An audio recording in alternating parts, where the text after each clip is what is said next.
To the American people who are watching, the reason your government is shut down at this very minute is because, despite the fact that the overwhelming majority of congressional Republicans and even a few moderate Democrats supported opening the government, the Chuck Schumer AOC wing of the Democratic Party shut down the government because they said to us, we will open the government, but only if you give billions of dollars of funding for health care for illegal aliens. That's a ridiculous proposition.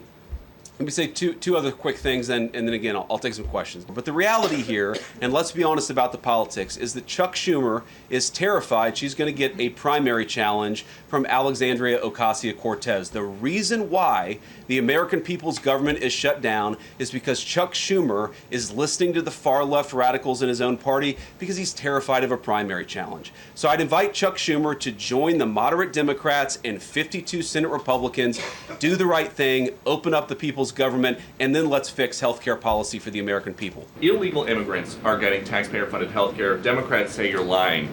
That makes it feel like it could be a really long shutdown. Is this going to be a long shutdown? You know, I don't know. I can't predict what congressional Democrats are going to do, Peter, but I actually don't think it's going to be that long of a shutdown. This is a pure guess from the Vice President of the United States because I think you already saw some evidence that moderate Democrats are cracking a little bit. They understand the fundamental illogic of this. Yesterday, President Trump said, as a result of the shutdown, we'll be laying off a lot of people that are going to be very affected, and the Democrats, they are going to be Democrats.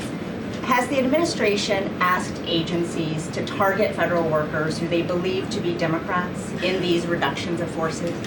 We're not targeting federal agencies based on politics. We're targeting the people's government so that as much as possible of the essential services can continue to function. That is the question the president has asked the entire government, is fundamentally, okay, we're in a shutdown. That causes some problems. The troops aren't getting paid. There's nothing that we can do about that while the government is shut down. But there are essential services that we want to make sure as much as possible they still continue to function. That is the principle that's driving us forward during this shutdown. It's going to continue to be the principle that drives us forward. But let's be honest. If this thing drags on for another few days or, God forbid, another few weeks, we are going to have to lay people off. We're going to have to save money in some places so that essential services don't get turned off in other places. That is the reality of the government shutdown that Chuck Schumer and the Democrats have foisted upon the administration.